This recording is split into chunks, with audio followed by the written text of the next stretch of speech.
Finishing 7th and reaching Europe tends to paper over flaws, and Sunderland's was hiding in plain sight all season. For all the resilience that carried them up the table, they were among the least creative sides in the Premier League. Survival was built on organisation and togetherness rather than invention, and everyone at the club knows the next step has to involve more in the final third. That's the context for their reported contact with AIK Stockholm over Zadok Johanna.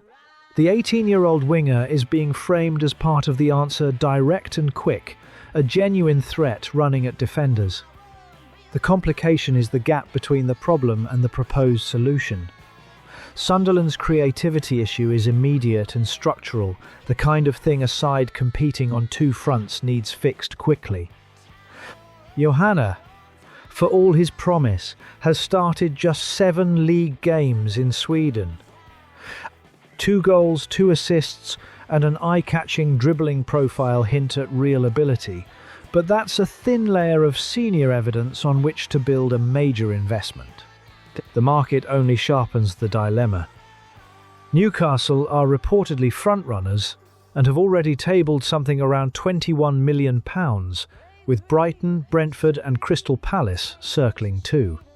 Matching that kind of fee for a teenager with this little-to-level football would be a substantial projection bet.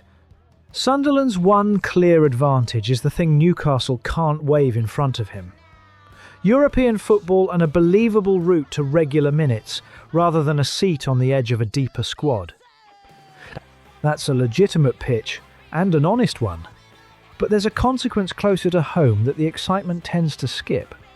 Chris Rigg has only just established himself in the first team after years working up through the academy, much of it down that same right-hand side. Sign an 18-year-old earmarked for the same territory, and you risk slowing the progress of a homegrown player who's already proven he can handle the division. There's something slightly self-defeating about importing creativity while crowding out a young talent you developed precisely to provide it. None of this makes the interest misguided. Johanna's ceiling looks high, and a club that built its model on finding talent early shouldn't apologise for aiming at it. The worry is timing. An 18-year-old adapting from the Allsvenskan to the Premier League and to European nights on top of it is unlikely to arrive as a finished article, however gifted he turns out to be.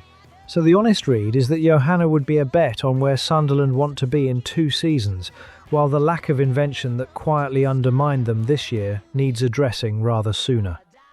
Sign him, and Sunderland gain a genuinely exciting prospect, but, on this evidence, not the quick cure for the bluntness the table politely hid all season.